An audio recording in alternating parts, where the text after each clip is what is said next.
सुप्रभात मोर स्नेहर कुनी कुनी भाई भौणी माने आशा करुची तमे सब बहुत भलरे थिबा। अच्छा पिले आज मु तम मानको गोटे मैजिक विषय रे कहबी। आउ सेई मैजिक टा आम समस्तंग पाखरे अछि। जानिचो सेटा कोन? सेटा होउची हस। सतरे पिले हस होउची गोटे बड़ मैजिक। सेई मैजिक साहाय्य रे आमे केते नुआ नुआ सांग करि परिबा। कहार मन दुख थिले तार मन को खुशी करि परिबा। हरे पिले ओठरे हसटिए थिले समस्ते खुशी हे जांती। आउ तमे तो आमर कुनी कुनी पिला तम मानंको कुनी ओठरे हसटिए देखि देले समस्तंक मन खुशी हे जाय। मनरे जेते दुख राग थाए सब मिलई जाए। सेति पई पिले सब बळे मुहरे हसटिए रखिथिबो। तमे माने देखिथिबो सकाळु सकाळु पार्क रे लोक माने एकाठी हेई हसु थांती। हसिबा गोटे बहुत भल व्यायाम। हसिबा पई हमको पैसाटिए भी खर्च करबाको पड़ी न थाए। ताहाले आमे कंजूसी काई करिबा मन खोली हसिबा। जदि तमे काहाकू हसी हसी नमस्कार करूच बा हाय हेलो कहूच से भी तमको हसी के उत्तर दियंती। एटा ठीक आईना परी तमे हसिले जेमिति आईना रे भी हस देखा जाए ठीक सेमिति आम मन मध्य गोटे आईना परी आम हस अन्यर मनरे प्रतिफलित हुए। हाँ बिले जेतेबेले तमे नुआ जागारे हो किंबा कोउठी नुआ पिलांक सहित मिस तम मनरे टिके डर थाए। सेठी केही तम सहित मिसिबे ना नाही, कथा हेबे कि नाही, खेलिबे कि नाही। हेले पिले जदि तमे प्रथमे मिठा हसटिए सहित काहा सहित कथा हबा आरंभ करिब देखिब मनर सबु डर पळै जिवो। आउ तमे तमर नुआ सांग भी पाई परिब। मुहरे हस मनरे खुशी नुआ नुआ बंधु गढ़िबा मिसी। अरे अरे आजि परा फ्रेंडशिप डे बा बंधुता दिवस। कौन पिले तमे तम सांग मानंकु बंधुता दिवसर शुभेच्छा जणैलणी ना नाही? तम सांग मानंकु फ्रेंडशिप बैंड बांधिब, चॉकलेट दब, मिले मिसी मजा करिवो आजिर दिन रे नाई? हेले पिलाए सब बेले गोटे भल सांग हबाकू चेष्टा करिब। भल सांग हबाकू हेले तमको किछि कथा मानिबाकू पड़िबो। ए जेमिति सांग को मिछ कहिबनी, सांगर जिनिस ताकू न पचारि केबे भी आनिबनी, झगड़ा करिबनी। आउ जदि को कारणरू झगड़ा हुए ताहाले सरी कहिकी हसी दब। तम झगड़ा राग रुषा सबु पळेइब। सांग मानक सहित मिलिमिशि भलरे चलिब। हौ पिले आज तम मानक पाई बढ़िया संगीत रूपकटी रखिछु। संगीत रूपकटीर ना हेला बंधु हेब त एमिति। रचना करिछंती प्रभाती पंडा, परिवेषण करिछंती नटराज कला परिषद भुवनेश्वरर पिलामाने। संगीत रे सजेइछंती बलराम बळ। मानु कुनु आस खेलिबा। नाइ निलु ना बो मना करछि। काहेकि खेलिबाको को मना करंती? मो मम्मी तो मते कहीं मना करनांती। नीलू भाई ना बो कहूतिला तमे बड़ लोक तम संगे आमे खेली परिबुनी। देख ये गोटे कथा। बड़ लोक छोट लोक कण समस्ते समान। आस आस खेलिबा आस। नीलू भाई ना बो कहूतिला तुम मम्मी काले बो को गाली दैछंती, बारंबार तागिद करी कहछंती हमको तुम सहित मिसिबाको न देबा पई। हेले मम्मींकर कण क्षति हो जाउची मु तो बुझी पारुनी। ठीक अछि मु जाउची एबे मम्मी को पचारिबी। नाइ नीलू भाई ना किछि पचारनी। जदि पचारिब तेबे आम ना कहबनी, नहले बो हमको पिटी पिटी मारी पकेइब। ठीक अछि तुमे व्यस्त हो ना, मु तुम ना केबे भी कहबिनी। नीलू नीलू उठ देख 4टा बाजिलानी तू जलखिया खाइबू खेलिବାକୁ ଯିବୁ ଏମିତି ଅଳସୁଆଙ୍କ ପରି ଶୋଇ ରହିଛୁ କାହିଁକି ମତେ ଉଠଉଛ କହିଲ ମୁଁ ଖେଳିବିନି ମୋର ତ କେହି ସାଙ୍ଗ ନାହାନ୍ତି କାହା ସାଙ୍ଗେ ଖେଳିବି ତୁ ଚୌଧୁରୀ ମଉସାଙ୍କ ଘରକୁ ଯାଉନୁ ତାଙ୍କ ନାତି ନାତୁଣୀ କଟକରୁ ଆସିଛନ୍ତି ତାଙ୍କ ସହିତ ମିଶି ଖେଳିବୁ ଚୌଧୁରୀ ମଉସାଙ୍କ ନାତି ନାତୁଣୀ କଟକ ଫେରିଗଲେ ପୁଣି କାହା ଘରକୁ ଯିବି ଓହୋ ସେମାନେ ଥିବା ପର୍ଯ୍ୟନ୍ତ ଖେଳ ତାପରେ ଦେଖିବାନି କଣ ଦେଖିବ ଯିଏ ତ ମୋର ସାଙ୍ଗ ହୋଇ ଖେଳୁଥିଲେ ତମେ ତାଙ୍କୁ ମନା କରିଦେଲ ଆଉ ପୁଣି କିଏ ସାଙ୍ଗ ହେବେ ଓହୋ କଥାଟା ତାହେଲେ ଯାଇ ଏଠି ମୁଁ ମନା କଲି କଣ ଭୁଲ କଲି ତୁ ସେ ଛୋଟ ଲୋକ ଚାକରାଣୀ ପିଲାଙ୍କ ସହିତ ଖେଳିବୁ ଲୋକ ଦେଖିଲେ କଣ କହିବେ ମମି ଆମେ କଣ ଲୋକଙ୍କୁ ଦେଖିବା ପାଇଁ ସାଙ୍ଗ ହଉଛୁ ଯେଉଁଠି ମନ ମିଶିଲା ସେଇଠି ସାଙ୍ଗ ହୋଇ ଖେଳିବା କଥା ମାନୁକୁନୁ ଗରିବ ଘର ପିଲା ବୋଲି କଣ ତାଙ୍କର ଖେଳିବାକୁ ମନେ ହେଉନି ଗରିବ ହବା କଣ ତାଙ୍କର ଦୋଷ ମୁଁ ତୋ ସାଙ୍ଗରେ ଯୁକ୍ତି କରିପାରିବିନି ତୋର ଯାହା ଇଚ୍ଛା ହଉଛି ତୁ କର ଆରେ କଣ ହେଇଛି ମା ପୁଅଙ୍କର କଣ ଯୁଦ୍ଧ ଲାଗି ଯାଇଛି ଦେଖିବା କିଏ ହାରୁଛି ନିଲୁ ତୋ ମମି ହାରୁଛି ତ ହଁ ହଁ ପୁଅ ତରଫ ନେଇ କହିବନି ତ ଆଉ କଣ କରିବ କଥାଟା କଣ ତମେ ଶୁଣିଲଣି ତ ଆରେ କହିଲେ ସିନା ଶୁଣିବି ଆମ କାମ ବାଲି ମ ମାଳତୀ ତାର ଯୋଉ ଛୋଟ ଝିଅ ଦିଟା ତା ସାଙ୍ଗରେ ଆସିଛନ୍ତି ମାନୁକୁନୁ ନିଲୁ ଜିଦ୍ ଧରିଛି ତାଙ୍କରି ସହିତ ଖେଳିବ ସେମାନେ କଣ ଆମ ସମସ୍କନ୍ଦ ଲୋକ ଓହୋ କଥାଟା ତାହେଲେ ପୁରା ଅଡୁଆ ହେଇଯାଇଛି ଆଉ ତମ ବଡ ଲୋକୀ ପଣଟା ଏଇଠି ଟିକେ ପୁରା ଦବି ଯାଇଛି ଆଉ ଥଟ୍ଟା କରିବନି କାହିଁକି ମୁଲିଆ ପିଲାଙ୍କ ସହିତ ମାଲିକ ପୁଅ ଖେଳିବ ଏଇ କଥାଟା ଦାଣ୍ଡକୁ ସୁନ୍ଦର ଦିଶିବ ତ ତମେ ବନ୍ଧୁତାର ଅର୍ଥ କିଛି ବୁଝିନ ସୀମା ନହେଲେ ଏମିତି କେବେ କହିନଥାନ୍ତ ଡାଡି ତମେ ଟିକେ ମମିଙ୍କୁ ସେଇ କଥା ବୁଝେଇ ଦିଅ ନା ଆରେ ଖାଲି ମମିକୁ ନୁହେଁ ତତେ ବି ବୁଝେଇ କହୁଛି ଶୁଣ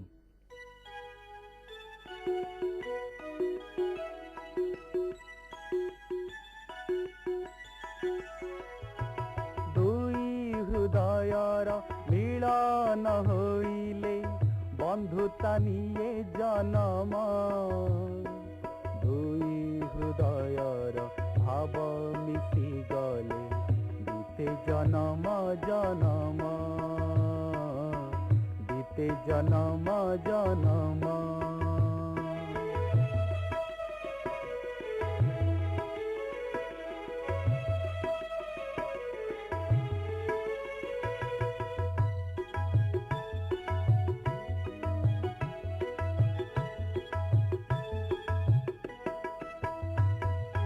सुखरे दुखरे पासे थाए जिए बंधु कहिब ताहाको चिरंतन आउ शाश्वत प्रेमए निंदिब के बंधु ताकू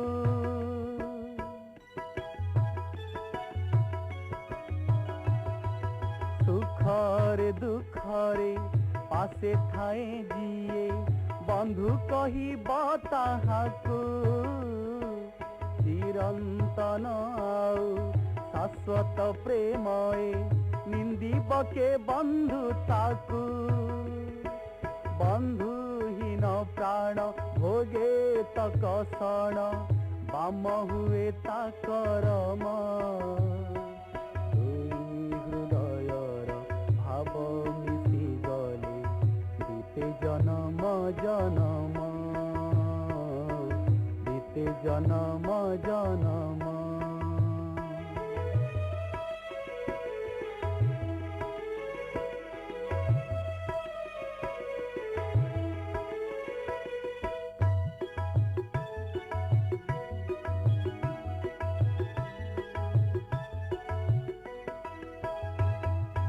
संग्राम भराए मानव जीवन कष्ट पाए बंचिबाकू समाज बिना के चली पारे नाही लोड़े सीना बंधुताकू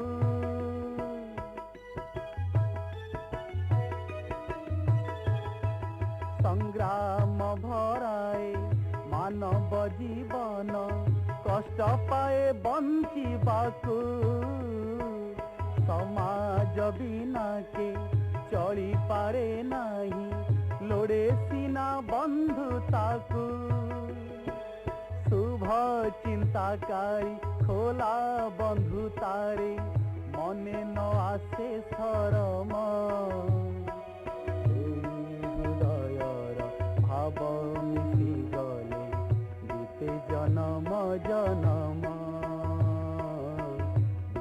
ଜନମ ଜନମ।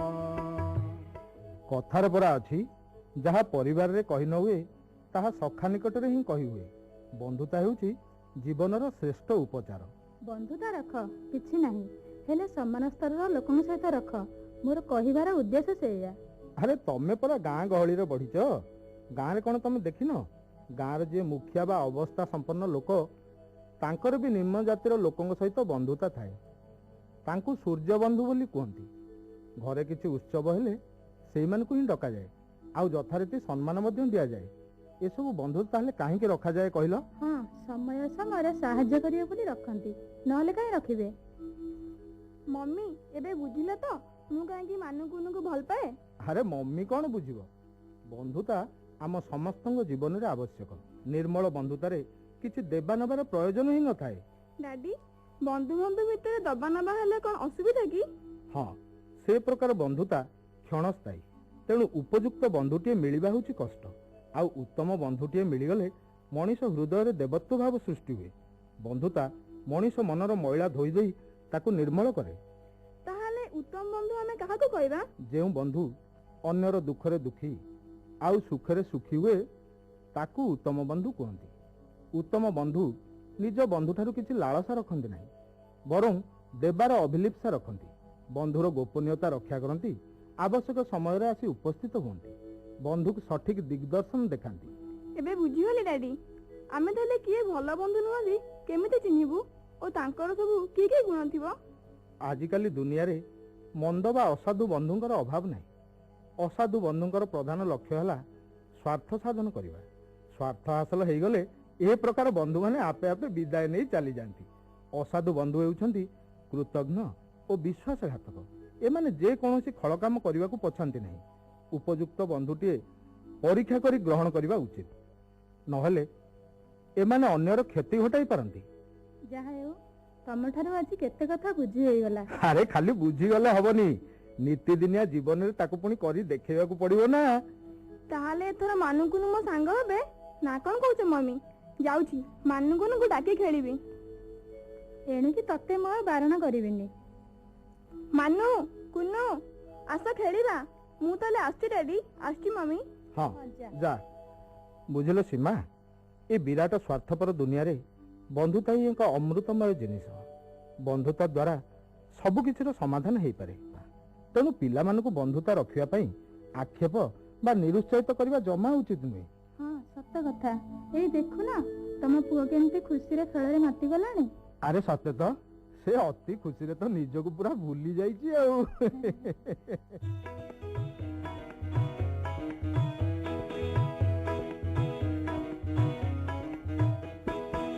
ଚକା ଚକା ଭଉରୀ ମାମୁଁ ଘର ଚଉରୀ। ଚକା ଚକା ଭଉରୀ ମାମୁଁ ଘର ଚଉରୀ। ଆମେ ସବୁ କୁନି ପିଲା ନହୁ କାହା ବଗାରୀ। ଚକା ଚକା ଭଉରୀ ମାମୁଁ ଘର ଚଉରୀ। ଚକା ଚକା ଭଉରୀ ମାମୁଁ ଘର ଚଉରୀ।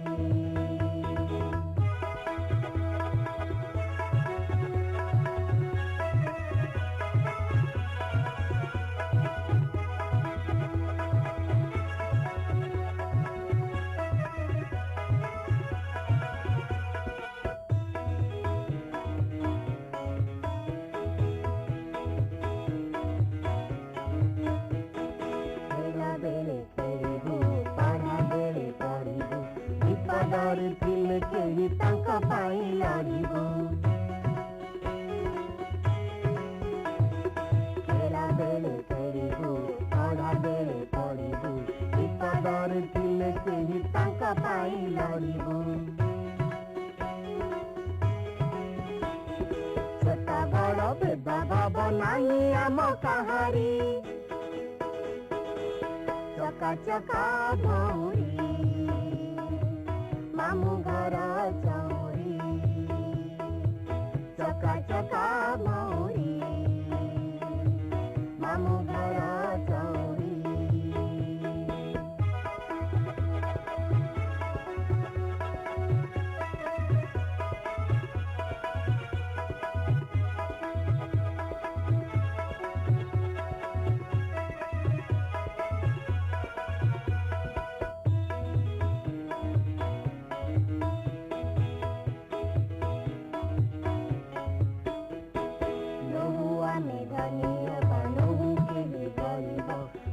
ତାର ଭାବ ସଦା ଆମ ପାଶେ ରହିବ। ନୋହୁ ଆମେ ଧନୀ ହବା ନୋହୁ କେହି ଗରିବ, ବନ୍ଧୁ ତାର ଭାବ ସଦା ଆମ ପାଶେ ରହିବ। ଅଖଣ୍ଡ ବନ୍ଧୁତା ଚକା ଘୁରୁଥିବ ଏପରି, ଚକା ଚକା ଭଉଁରୀ ମାମୁଁ ଘର ଚଉରୀ, ଚକା ଚକା ଭଉଁରୀ ମାମୁଁ ଘର ଚଉରୀ। ଆମେ ସବୁ କୁନି ପିଲା ନୋହୁ କାହା ଭଗାଳି, ଚକା ଚକା ଭଉଁରୀ ମାମୁଁ ଘର ଚଉରୀ, ଚକା ଚକା ଭଉଁରୀ ମାମୁଁ ଘର ଚଉରୀ, ଚକା ଚକା ଭଉଁରୀ ମାମୁଁ ଘର ଚଉରୀ।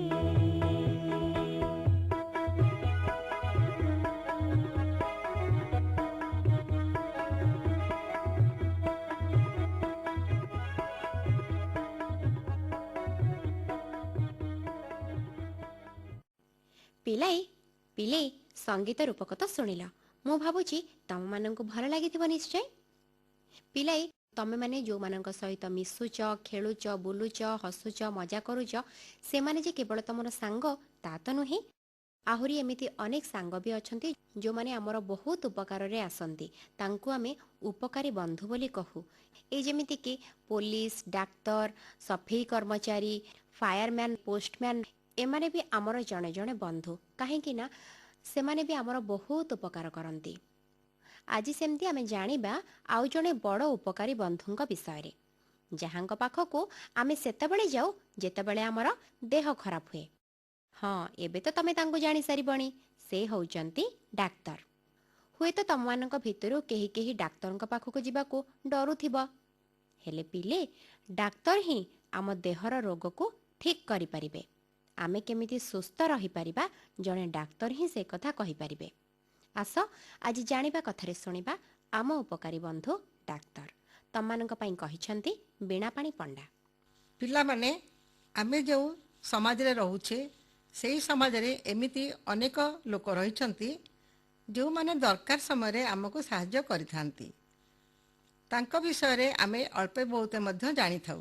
ସେମାନଙ୍କ ମଧ୍ୟରୁ ବିଶେଷ ଉପକାରୀ ମିତ୍ରଟିଏ ହିସାବରେ ଯଦି ଆମେ ଦେଖିବା, ତେବେ ଆମେ ପ୍ରଥମେ ପାଖରେ ଡାକ୍ତରଙ୍କୁ ଆମ ଦୃଷ୍ଟିକୁ ଆଣିଥାଉ। ସେଭଳି ଉପକାରୀ ବନ୍ଧୁ ଯାହାଙ୍କ ବିଷୟରେ ଯେତେ ଜାଣିଥିଲେ ବି ଆହୁରି ଜାଣିବାର ଜିଜ୍ଞାସା ବଢ଼ିଥାଏ। ପ୍ରଥମେ ଦେଖିବା, ଆମ ଦେହ ଯଦି ଖରାପ ହୁଏ ତାହେଲେ ଆମେ ସାଧାରଣତଃ ଡାକ୍ତରଙ୍କ ପରାମର୍ଶ ଲୋଡ଼ିଥାଉ। ଆଉ ତାଙ୍କ ପାଖରେ ମେଡ଼ିକାଲ ହେଉ ଅବା କୌଣସି ସ୍ୱାସ୍ଥ୍ୟ କେନ୍ଦ୍ର ହେଉ, ଆମେ ଦେଖିବାକୁ ପହଞ୍ଚି ଯାଇଥାଉ। ଏଥିପାଇଁ ସହରରେ ବଡ଼ ବଡ଼ ହସ୍ପିଟାଲ ଥାଏ, କିନ୍ତୁ ଗ୍ରାମାଞ୍ଚଳରେ ସ୍ୱାସ୍ଥ୍ୟ ଗୋଷ୍ଠୀ କେନ୍ଦ୍ର ଥାଏ। ଏହିସବୁ ସ୍ଥାନକୁ ଯିବା ପାଇଁ କୌଣସି ଅତିଶୟ ଜଟିଳ ରୋଗୀଙ୍କ ନିମନ୍ତେ ସାଧାରଣରେ ଆମ୍ବୁଲାନ୍ସ ନାମକ ଗାଡ଼ିଟି ବ୍ୟବହାର କରିବାକୁ ପଡ଼ିଥାଏ। କିନ୍ତୁ ଆମେ ଡାକ୍ତରଖାନାରେ ପହଞ୍ଚି ଯାଉ ସତ, ହେଲେ ଡାକ୍ତରଙ୍କୁ ଚିହ୍ନିବା କିପରି? କାରଣ ସେଠି ତ ଅନେକ ଅଛନ୍ତି। ତାଙ୍କ ମଧ୍ୟରୁ ଡାକ୍ତରଙ୍କୁ ଚିହ୍ନିବା କିପରି? ତା ମଧ୍ୟରୁ ଡାକ୍ତର ସାଧାରଣତଃ ନିଜ ପୋଷାକ ଉପରେ ଗୋଟିଏ ଧଳା ଗାଉନ ବା କୋଟ୍ ପିନ୍ଧିଥିବା ଦେଖାଯାଏ। ଆଉ ସେ ହାତରେ ହେଉ ବା ବେକରେ ଗୋଟିଏ ଷ୍ଟେଥୋ ଧରିଥାନ୍ତି। ଏହି ଷ୍ଟେଥୋ ଜରିଆରେ ଆମ ଶରୀରରେ ଥିବା ରୋଗକୁ ପରୀକ୍ଷା କରି ଦେଖିଥାନ୍ତି। ଜଣେ ଡାକ୍ତର ଯେତେବେଳେ ରୋଗୀଟିର ରୋଗ ଚିହ୍ନିବା ପାଇଁ ରୋଗୀ ସହ ଖୁବ୍ ସୁନ୍ଦର, ସରଳ, ସହଜ, ମଧୁର ଭାବେ କଥାବାର୍ତ୍ତା କରିଥାନ୍ତି, ଯାହାଦ୍ୱାରା ରୋଗୀଟି ଯନ୍ତ୍ରଣା ପାଇବା ସ୍ଥଳେ କିଛିଟା ଆଶ୍ୱସ୍ତି ଅନୁଭବ କରିଥାନ୍ତି। ମନୁଷ୍ୟ ଜୀବନ ଅମୂଲ୍ୟ, ଯାହାକୁ ବଞ୍ଚାଇବାକୁ ଡାକ୍ତର ସଦାସର୍ବଦା ଚେଷ୍ଟା କରିଥାନ୍ତି। ଆମେ ଯଦି ପିଲାଙ୍କୁ ପଚାରି ବୁଝିବା ଯେ ବଡ଼ ହେଲେ କ'ଣ ହେବ, ସେଥିରୁ ତାଙ୍କ ମନୋବୃତ୍ତି ଜଣାପଡ଼ିଥାଏ। ଯେପରିକି କେହି କେହି ବିଭିନ୍ନ ପ୍ରକାର ଉଚ୍ଚପଦସ୍ଥ ଚାକିରି ସହ ବିଦେଶରେ ପାଠ ପଢ଼ିବାକୁ ଭଲ ପାଇଥାନ୍ତି। ଆଉ କେହି ଡାକ୍ତର ହୋଇ ନିଜକୁ ସେବାରେ ସମର୍ପିତ କରିବାକୁ ଚାହିଁଥାନ୍ତି।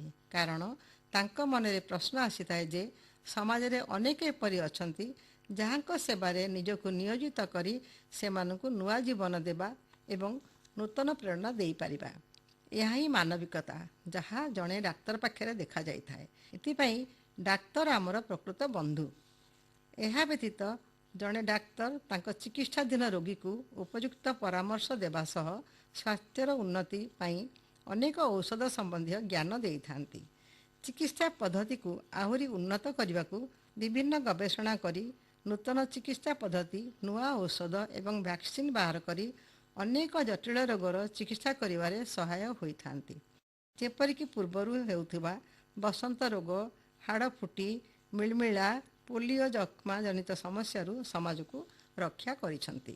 ସେତିକି ନୁହେଁ, ସମାଜରେ ବ୍ୟାପିଥିବା କରୋନା ବା କୋଭିଡ୍ ରୋଗରୁ ନୂତନ ଭ୍ୟାକ୍ସିନ୍ ଉଦ୍ଭାବନ ପୂର୍ବକ ଏପରି ଏକ ଭାଇରସକୁ ସମଗ୍ର ଦେଶରେ ରକ୍ଷା କରିବା ସହ ବିଶ୍ୱକୁ ମଧ୍ୟ ରକ୍ଷା କରି ପ୍ରକୃତ ବନ୍ଧୁର ଉଦାହରଣ ପାଲଟି ଯାଇଛନ୍ତି। ଏପରି ମଧ୍ୟ ଦେଖାଯାଇଛି, ଆବଶ୍ୟକ ସ୍ଥଳେ ଶରୀର ମଧ୍ୟରେ ଅଙ୍ଗ ଅବୟବ ପ୍ରତିରୋପଣ କରି ମନୁଷ୍ୟକୁ ନୂତନ ଜୀବନ ଦେବା ସହ ତାଙ୍କ ମନ ଭିତରେ ନୂତନ ଉତ୍ସାହ ଉଦ୍ଦୀପନା ମଧ୍ୟ ଭରି ଦେଇଥାନ୍ତି। ଆମେ ସାଧାରଣତଃ ଦେହ ଖରାପ ହେବା ମାତ୍ରେ ଭଗବାନଙ୍କୁ ପ୍ରାର୍ଥନା କରିଥାଉ, ମନ୍ଦିର ଯାଉ, ବହୁ ମାନସିକ କରିବା ସହ ପୂଜା ଅର୍ଚ୍ଚନା କରିଥାଉ। କିନ୍ତୁ ମେଡ଼ିକାଲ ଗୋଟିଏ ଏପରି ମନ୍ଦିର ଯେଉଁଠି ଡାକ୍ତରଙ୍କୁ ଆମେ ଦ୍ୱିତୀୟ ଭଗବାନ ବୋଲି କହିଥାଉ। ଆମେ ଯେତେବେଳେ ଦୂରକୁ ରେଳରେ କିମ୍ବା ଉଡ଼ାଜାହାଜ ଯାତ୍ରା କରିଥାଉ, ସେ ସମୟରେ ଯାତ୍ରୀଙ୍କୁ କୌଣସି କାରଣ ଯୋଗୁଁ କଷ୍ଟ ଅନୁଭବ ହେଲେ ସେଠାରେ ଯଦି ଡାକ୍ତରଟିଏ ଥାଆନ୍ତି, ତେବେ ସେ ଜଲ୍ଦି ଆସି ଆମ ଚିକିତ୍ସା କରି ଶୀଘ୍ର ଭଲ କରିଦେଇଥାନ୍ତି। ତେଣୁ ପ୍ରକୃତ ବନ୍ଧୁ ଜଣେ ଡାକ୍ତର। ଖାଲି ମନୁଷ୍ୟମାନଙ୍କ ପାଇଁ ଯେ ତାଙ୍କ ଚିକିତ୍ସା ଉଦ୍ଦିଷ୍ଟ ତାହା ନୁହେଁ, ପଶୁ ପକ୍ଷୀମାନଙ୍କ ସେବାରେ ମଧ୍ୟ ସେ ସାହାଯ୍ୟ କରିଥାନ୍ତି। ସେମାନଙ୍କୁ ପଶୁ ଡାକ୍ତର ବୋଲି କୁହାଯାଏ।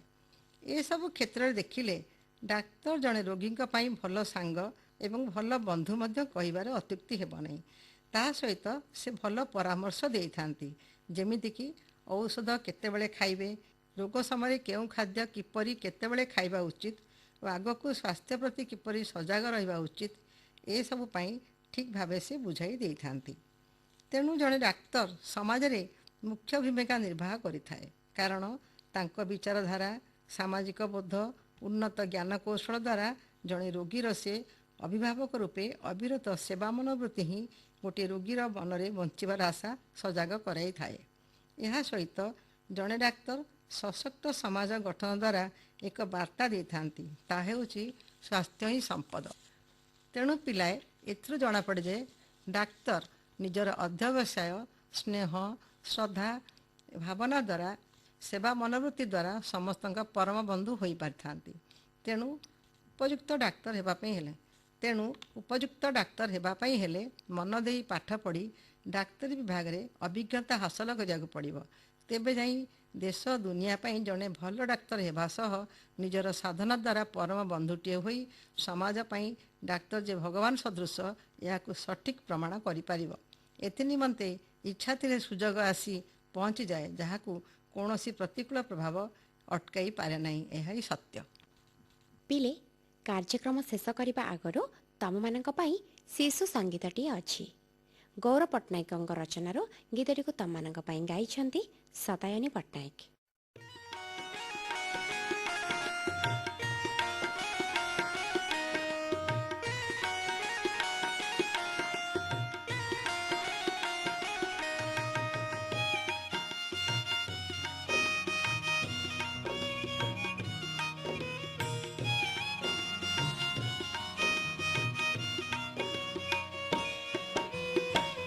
नाटी तार लुसी कथा कहे हसी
ମଜା ଦେଖି ଯାଏ ଖସି ନାଟି ତାର ଲୁସି କଥା କହେ ହସି ହସି ସବୁବେଳେ ଥାଏ ଖୁସି ହେଲେ ଅଳପକେ ଯାଏ ରୁଷି ନାଟି ତାର ଲୁସି କଥା କହେ ହସି ହସି ସବୁବେଳେ ଥାଏ ଖୁସି ହେଲେ ଅଳପକେ ଯାଏ ରୁଷି ନାଟି ତାର ଲୁସି କଥା କହେ ହସି ହସି ନାଟି ତାର ଲୁସି କଥା କହେ ହସି ହସି ନାଟି ତାର ଲୁସି କଥା କହେ ହସି ହସି।